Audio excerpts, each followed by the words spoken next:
The truth that will change you will probably first offend you. This is the modus operandi of this podcast. Welcome to ContraZee to popular belief. This episode will be nothing like you expected. It will probably ruffle some feathers and shake things up, but for the better. If we want different, we've got to be different. So without further ado, Welcome. your host, Zandile. Yo, buenos dias. Hello, good morning, good afternoon, good evening. You are welcome to this podcast, the ContraZee to Popular Belief podcast. I am your host, Zandile Zandilandi, Zandabull, Zantiza, Beke Mavelani. You choose which you call me. Here we choose God, we choose right, we choose life, and we choose you. So this is episode 5 of the podcast, and it is titled "The System is Rigged Part 2." Alright, so if you did not get to listen to part 1, please head on over and listen to part 1, because it really introduces what I am talking about the government of the mind. Alright, so my degree has a lot to do, or rather, it's very wide, because I've done business, I've done administration, I have done marketing, I've done psych. I've done a lot, but also I've also done politics. And when we talk about politics, we don't talk only about one thing, because politics is everywhere, and politics is defined in so many ways, and so there's no boxing it, but when we talk about government, we're talking about what runs the system, what is the operating system of the relations that people have, and normally that is where the state comes in. That is where the state comes in terms of governments. And they try, they become an influencer.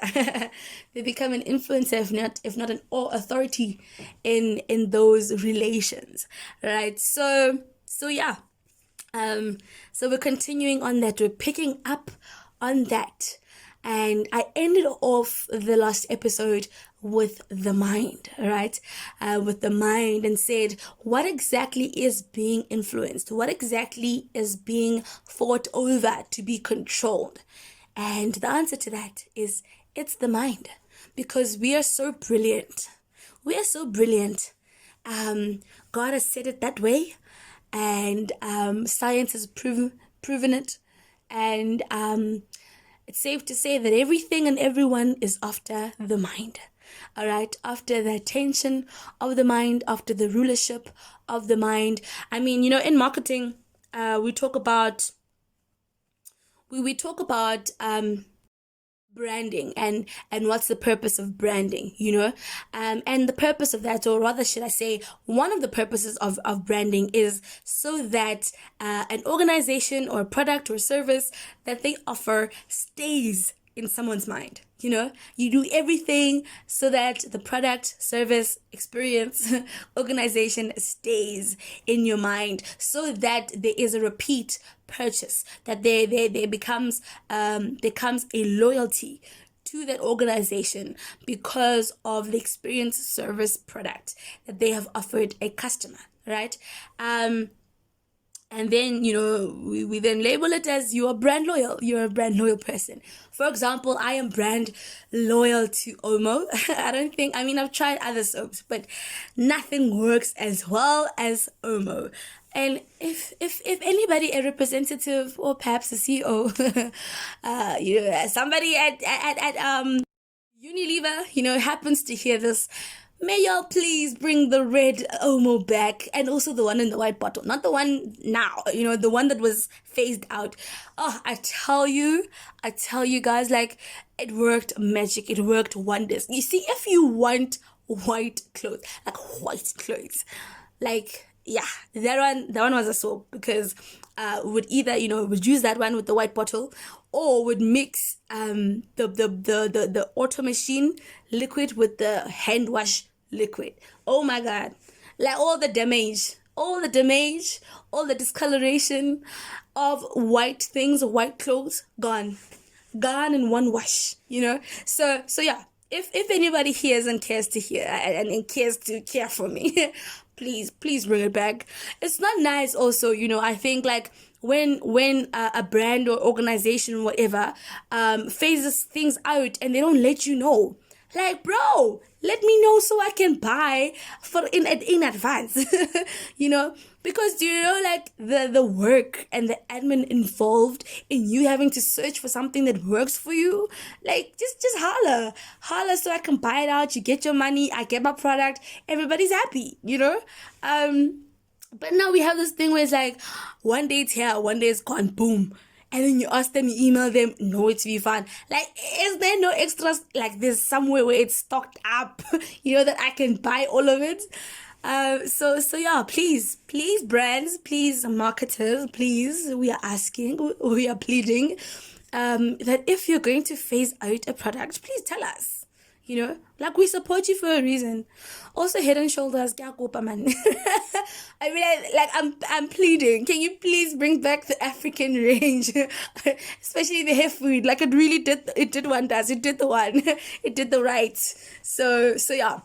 So I'm brand loyal to Omo. I'm brand loyal, I guess, to Head and Shoulders. I am brand loyal to what else am I? Sunlight. Yeah, in terms of like dishwashing liquid, I know there's no one that does it like Sunlight. So as well as Handy Andy. I don't know why I'm automatically going to like cleaning products. But yeah, I went.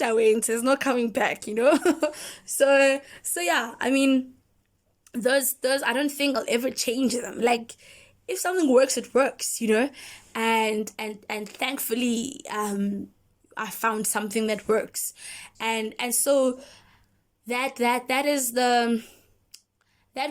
what you could say is the goal and aim for any product or any organization to have brand loyal customers, because it's just guarantee, it's guarantee. So everyone and everything is after the mind, after that lease to rent one room, if not the whole house, of what is called the mind, house of the mind, and even if when we look at the definition of control, it is defined as the ability to influence or direct people's behavior or course of events. All right. Control in management even means setting standards, measuring actual performance, and taking corrective action, device or mechanism installed or instituted to guide or regulate activities or operation of an apparatus, machine, person, or system. All right. So yes, I've talked about culture, I've talked about influence, and now we get into the main thing, the core, the crux of it all, the mind. All right. And the book for today is The Power of Habit by Charles Duhigg. Very, very similar. I loved reading it in conjunction with Irresistible, because one like feeds off the other, especially if you're not per se like scientifically minded, because honestly, like, scientific language can be a lie, okay? I mean, the one time I was listening to Dr. Michael Bruce, so he's known as the sleep doctor, and I love medicine in conjunction with psychology. I love medicine. I'll just never be a doctor because I irk a lot of things. So shout out to all the doctors. But yeah, I love medicine simply because it deals with the body and how the body works and the wonder that the body is. And so Dr. Michael Bruce was talking about the different states of the brain, theta, delta, beta, alpha, and for someone who perhaps is not yet familiar with brain states, like, you'd be asking yourself, excuse me, what? And how they start talking about all of these chemicals and neurons and hormones and your whatchamacall, what's the happy one? Your oxytocins and your dopamines and so forth and so forth. So yeah, it just helps you just ease it in. And yeah, so he was talking about the brain states and how they work with the mind. the mind is a faculty of the soul, and the soul, it seats your mind, your will, emotions, your logic, imagination, and what you call intelligence, that falls part of your mind. So yeah, he was talking about these brain states, and he's like, when you, like, in terms of like, how do you figure out when it's best to do certain things, and he mentioned something so interesting. I mean, everything is interesting, especially when he talks about sleep and how sleep functions, and in terms of like even retaining information. But he said, like, for example, when you're showering or you're doing something like washing the dishes, haven't you noticed like you have great big ideas that could change the world when you're doing those things? And if you don't write it down, like after you step out the shower or the bath or whatever, it's like, it's gone. Until next time, till the next time. So yeah, be mindful of that. And that all has to do with your mind, but also has to do with understanding like your neurology, how does like the physical you impact the soulical you, and so as we always have it, I want to read you a quote by myself.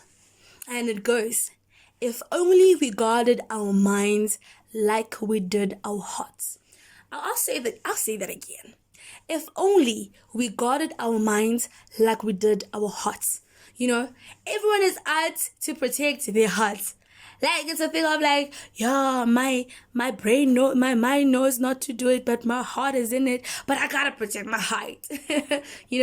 Whereas it's really also important to protect your mind, because your mind is everything, it's everything. Because even in that situation where it's like your mind knows not to do it, but your heart is in it, like your mind, if you've trained your mind enough, it can be so easy to say no sis, no bro, no ma'am, no sir, we're not going into that relationship, because we know they're not worth our time, so it takes training, and it takes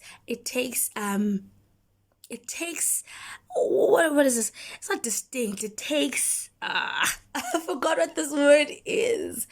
But you've got to be intentional, You've got to be intentional in guarding your mind. And what does guarding have to do with it all? Well, it has to do with what you let in and what you let out. Making sure that and you're taking note of what goes in and what goes out. Because a lot of times, like, we just let things fly. We let things fly in our minds, and it's like, but do you understand how neurology works? Like, you are taking note of a lot of things, It's just a thing of like, it's not coming to your consciousness, but it's defos going to your subconscious, and it's going to come back to bite you. Trust you me, it's gonna come back to bite you. So yeah, you need to guard your mind, because you are influenced by what you let in. All right, and like we've established in terms of Adam and Eve, that fruit in the garden, what they ate, information. Can people stop making it about food, and other things? It is about information, knowledge of good and evil that they could not handle. All right. And so in this day and age, there is an influx of information going around, but understand that not all information is good. And just like you don't eat anything that is edible, do not consume everything that is information, because information is food for your mind. All right. It is food for your mind.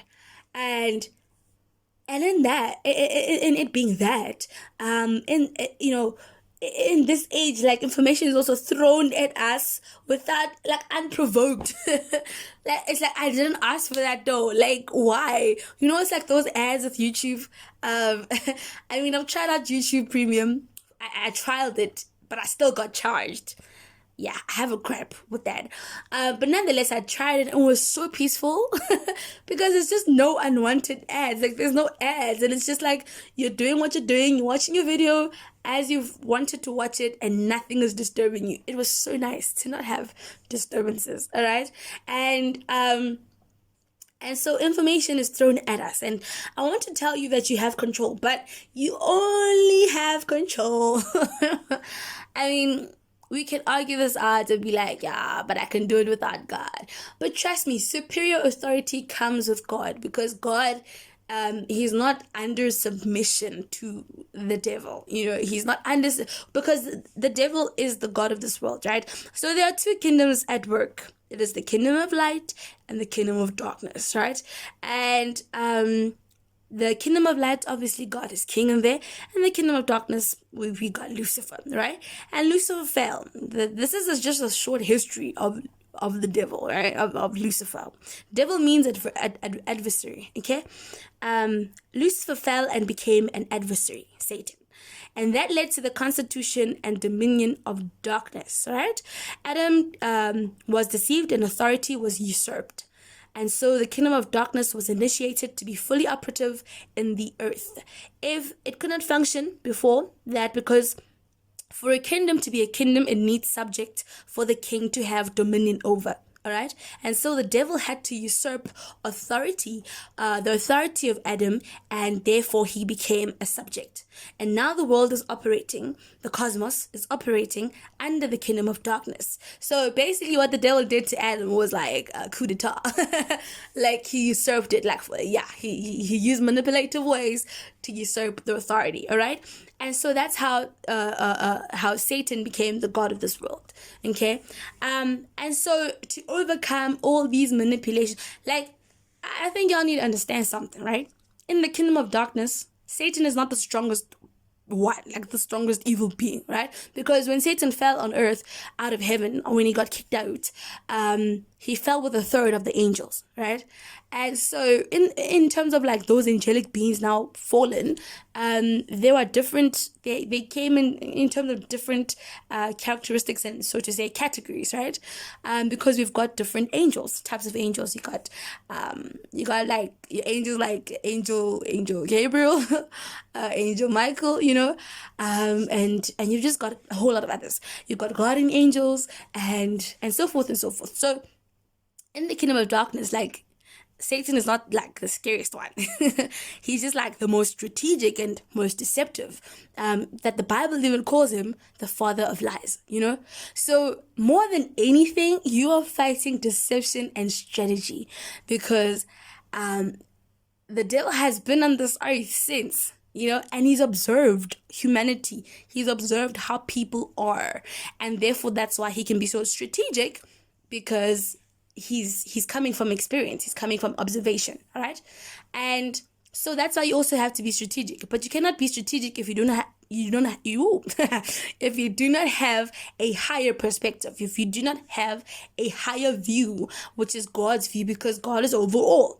God is superior over all, and God is wiser, and God is more strategic, and God comes with truth, and only truth can come not even head to head, because truth is superior. So how do you say that a lie is on the same level as the truth, whereas the truth is higher, So it's like saying the devil is an enemy of God.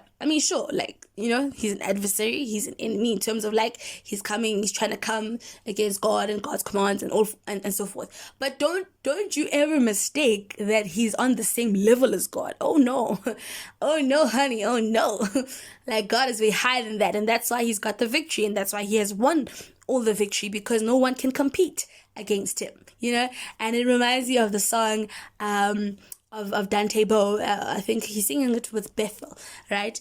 And it goes, "You are my champion. Giants fall when you stand undefeated. Every battle you've won."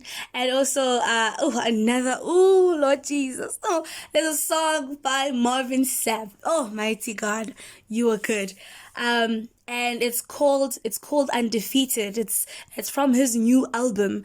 And it's the first song I heard from the album, but there's this verse, there's this line, man, there's 4 lines that just everything. And it says, "Undefeated champion, be seated on your throne, ruler Redeemer, Savior of the world.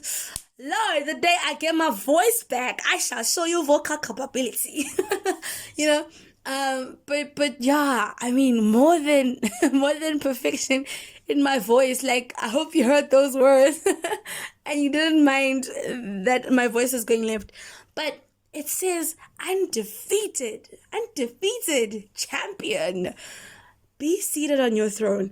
And so that is God. Like, I'm on the winning side here, And so don't give up. Like, after Social Dilemma, like after people watched it, they were so shook. Like, it's like, yo, like, we never knew to go that far, because you trust organizations, you trust businesses with your information. And when you find like that everything has been manipulated, it's like, oh dang,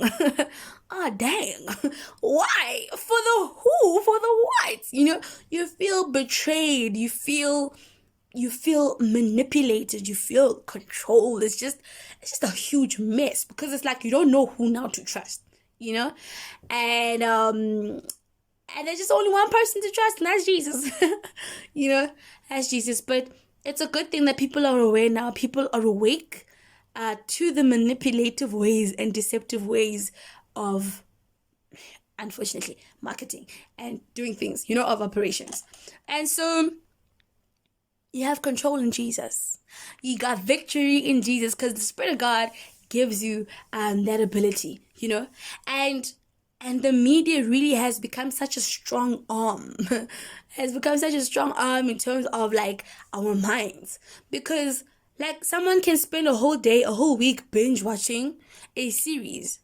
And for God knows who is doing what, saying what in that series, Like, understand that your eyes are gates, your ears are gates. And so don't be surprised when you start thinking a certain way, or you find yourself fighting God on something that you wouldn't have fought him on, because you let something in. All right, you let a certain information in. And that's why I keep saying, not all information is good. And like I said before, God is not expecting blind faith from you, that you don't ask questions, like you're not curious, you just go along. No. But there are certain things that really take your mind to a place where it shouldn't have gone, because now it's causing unnecessary doubt in God. It's causing unnecessary anxiety in God. It's causing like demonically inspired questions, which lead you further from God. Because I feel like curiosity was given that we can get closer to God, because it's a thing of you ask questions, and I can tell you, God is a God who answers questions, even the hard ones. Like, I've asked God like the hardest questions, and like, to my surprise, I mean I'm human after all, but to my surprise, he's answered them, and he always finds a way to answer them according to how he knows me, Like me, I want detail. Please don't tell me one fact and then leave me hanging. I'm not that girl, I want detail, and he's given me details about stuff, And so you find your actions. We're living in such a sex-driven, lustful world. Oh my God. Like, you cannot go through... Okay, but I mean, there are movies. I mean, thank God.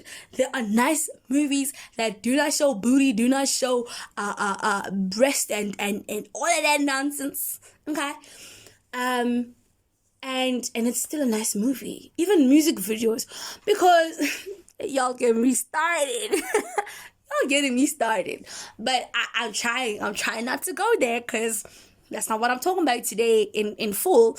But I just want to touch on it, and say that why is it that sex now isn't everything? Like, it's not a child-safe world no more. Like, you can't watch, like, even cartoons. Dude, even cartoons. But there's like, it's not a child-friendly world no more, And when you hear people tell their stories of how they got into sex addiction, porn addiction, like all sorts of addiction, like they'll tell you that they got exposed to certain information at a young age that they could not handle. And that inspired a curiosity that they hungered then to answer, to fulfill, like to really I guess find answers to. I can't find the words to describe what I want to say, but it's information at the end of the day. When I tell you orange, you see an orange, right? When I tell you ear, you see an ear. So there's no telling me that images aren't a language. Imagination. So images make a nation in your mind. Anywho, so what you listen to, people are so shook and surprised, and they're like, nah, but I read my Bible, or nah, I'm a good person, or nah, like I respect women, or I respect men, and all of that. And but they're listening to WAP, and they're listening to all this dirty music, and I'm like, it's impossible. It fails me to understand how you can listen to nonsense the whole time and then it doesn't affect you. Like, please stop lying. Stop capping. Stop lying. It is affecting you, Even if you try to suppress it, listen, I can tell you from experience, right? So, like, I used to listen to your Beyonce's, like outside of the music, like, I've got respect for Beyonce as a vocalist, all right? But in terms of me listening, I know y'all gonna come at me with Black is King and everything like that. But trust me, okay? For me, this is me personality-wise. I'm speaking for myself. If you listen to it, if the Lord is good with you listening to it, that is okay. Okay, I'm not gonna come between you and Jesus. But for me, like, at one point, like, okay, I got saved young, like I was 13, 12. So this has been a long journey for me, and I have seen and observed a lot of things. And I have seen that music has an impact. What you watch has an impact, because your eyes and ears are gates, right? And music comes from the word. Like, somebody tried to fight me on this, but I'm like, but it's right there on Google, though. I don't know why you're fighting me, like, it's the one that appears first, even this definition, right? But when you look up the word music, right, I didn't even open on that page, because, like I said, I ain't trying to butcher nobody, okay? It says there, the vocal instrumental sounds, yada yada, the written or printed signs representing vocal instrumental music sound. But it goes there, like, when you do press more, more information. It says there, it comes from the Greek word mousa, and then it says muse, right? And then it says musique techne, art of the muses. And then it says there Latin, and then it goes to Old French musique, which is music in Middle English. All right. So the root word of music is muse, right? And I know in this age, because of how things are set up, that muse we used to it, like, from a sexual connotation, so to say, like, it's like, ooh, like you, like you are, what are you called? Like, I have it in my mind, I have this picture in my mind, and I'm just trying to, like, describe it. But it's a thing of, let me just search for it, because I am struggling to say it.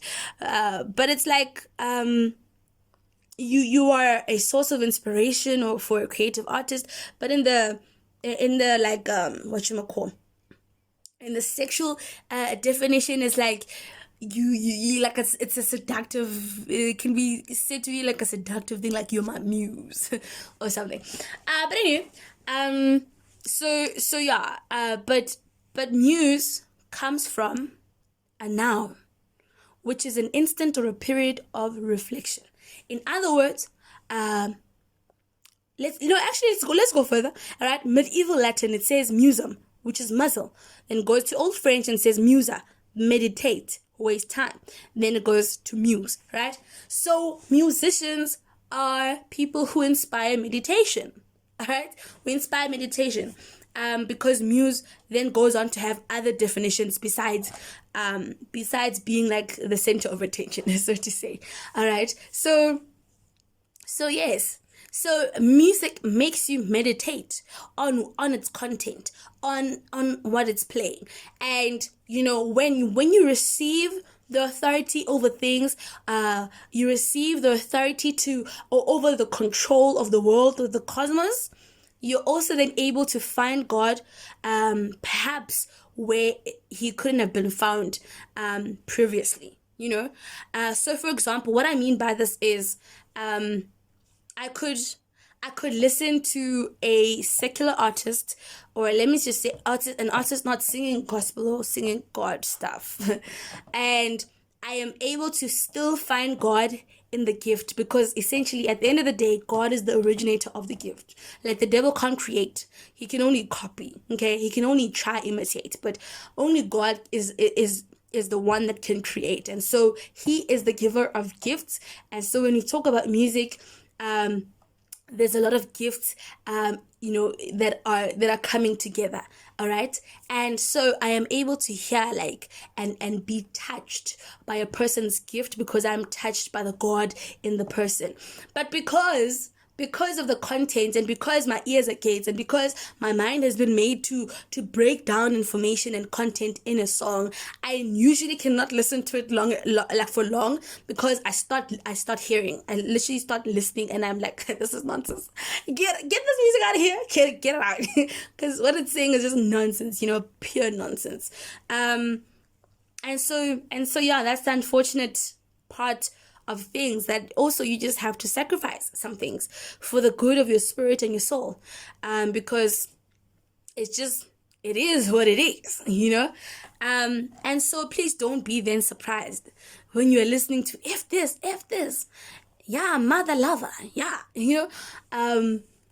and music that is so sexually charged, and then you find yourself struggling to remain pure, struggling to remain celibate, struggling to stay away from all these addictions, and this is not to condemn nobody. Nah, I ain't about that. We all need the Lord, we all need Jesus, we all need grace.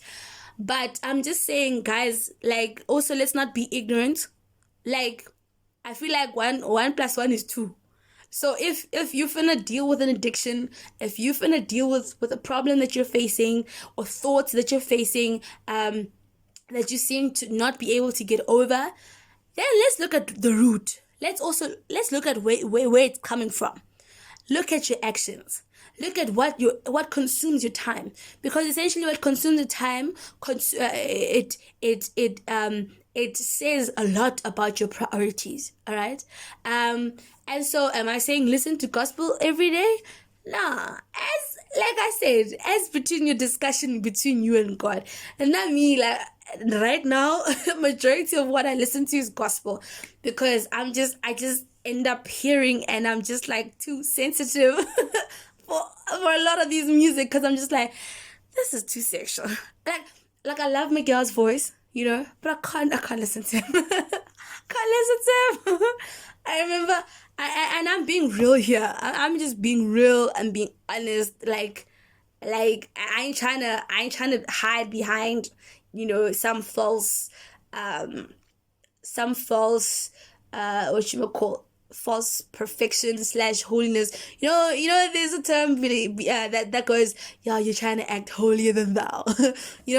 And that's not what it is. I'm just testifying that when you surrender to God, he gives you power over these things, and you don't feel like you lust for them anymore. You don't feel controlled by them. You're not controlled by them anymore. The Bible says that Jesus frees you from the authority of sin, and that's why you can still sin, go out of the will of God, but you don't have to be controlled by an influence that tells you or moves you to go out of the will of God. You can always say no.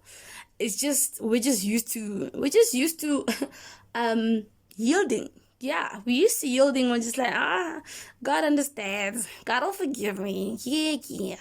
Listen, okay, cool. God understands, but you're gonna have to deal with the consequences, hey? So you decide your heart. Do you choose the heart of I know y'all has seen that quote that says marriage is hard. Marriage is hard. Divorce is hard, but choose your heart. This is hard. But choose your heart. And so And so you can choose to live a life that is pure. It has its heart. It's got its challenges. And you can choose to live a life that's not pure in terms of like goes out of the will of God and is not representative of God's intentions and desires for you.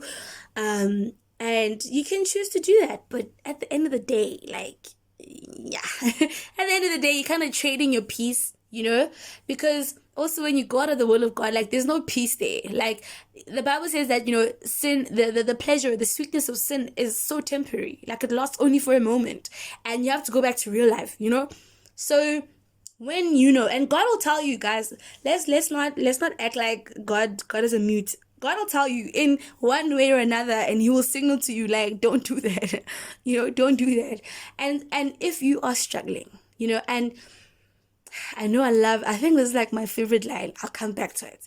But if you are struggling, the one thing that can help you is accountability. Besides monitoring your consumption of information, in whatever form, accountability and community will really do the most for you. Because once you have people around you that are not casting you out or whatever, but are really intentional about helping you live the life that you ought to live, it really changes everything, and so, yeah, let's be wise. Let's not be ignorant. Like I said before, that ignorance takes away. Ignorance just causes loss wherever it goes. Ignorance is not bliss. Yeah, it's not bliss, right?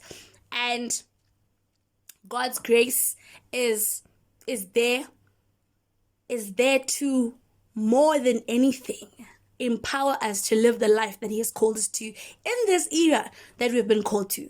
You can complain a lot, and I know sometimes I fall into this, and I'm like, Lord, but did we really have to be born in this time? Like, couldn't I have been born 20 years ago or something?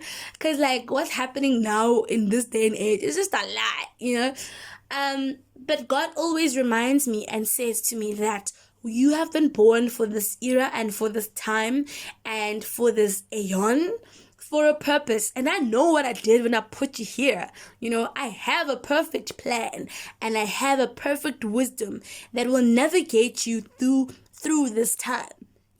So don't despair, don't worry, don't stress. I got you, girl. So yeah, that's what comforts me. And I think, what took a lot of my anxiety away is knowing that this is not the end. This is not the end of the road. I know there's a song, I know it's probably not related. It's not related to this, but like when I hear road, I think of it goes na na na na na na na na na na na na na, something like that. But yeah. Musician me will always associate things with songs, so to excuse me. But yeah, God got you. God got you in this time where everything is so sexually fueled. God got you in this time where you feel like, yo, damn, like, it's lonely out here. Like, can I really love people? Can I really be honest? Can I really be real? God got you. He's not an old-fashioned God. Like, he's not ancient. He's not still catching up with the times. Nah. He's bigger than that. He lives outside of time, and he's relevant in this time. He is for us in this time, and he has given us power for this time. And so we've got to stop being victims to the systems of this world, to the influences of this world that are influencing us to really just go further than we're supposed to go. I think everyone can attest to doing stuff, and it really just leads you away from you. And one day you wake up, you're just like, who am I? And how did I get here? So yeah, through a lot of mechanisms that God has set, man, God has set us up for good. Like, you see, when we talk about rigged, I know it talks about manipulation, but at the root word of, like, the definition of manipulation, or just like the word manipulation, is not a bad thing, because essentially manipulation is just like you're maneuvering it's cool. You're maneuvering facts, you're maneuvering things, you're moving things to work a certain way. All right. And I will prove this to you by reading you the definition once again.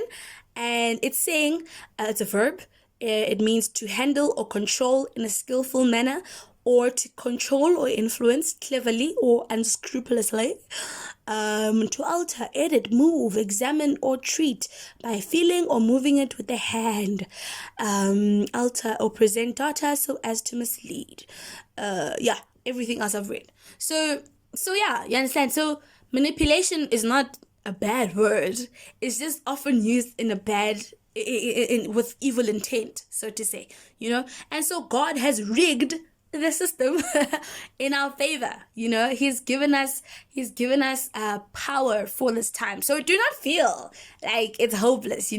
We can do this, but you got to change your mind, and by changing your mind, you've got to change what you feed it. All right, take control. I will end today with something I had written, and it's called the mind. I know I forgot to actually give y'all a fun fact about me in the last episode, but I'll do that at the end of me reading this. And it says, the mind. They mind its design, the actions of its prime, the fact that it has a spine, that it doesn't always toe their line, but oh my, doesn't it shine? My mind they want to confine. All I want is for it to be inclined to the ways of the Lord, the divine being its outline, excellence being the headline. Oh, may it never go offline due to the faults of the bloodline. Baseline, the word. Pipeline, the word. My guideline, the tagline. Prayer being my landline. Holy Spirit, my airline. God, my lifeline. Of this mind, He alone should define the storyline it follows.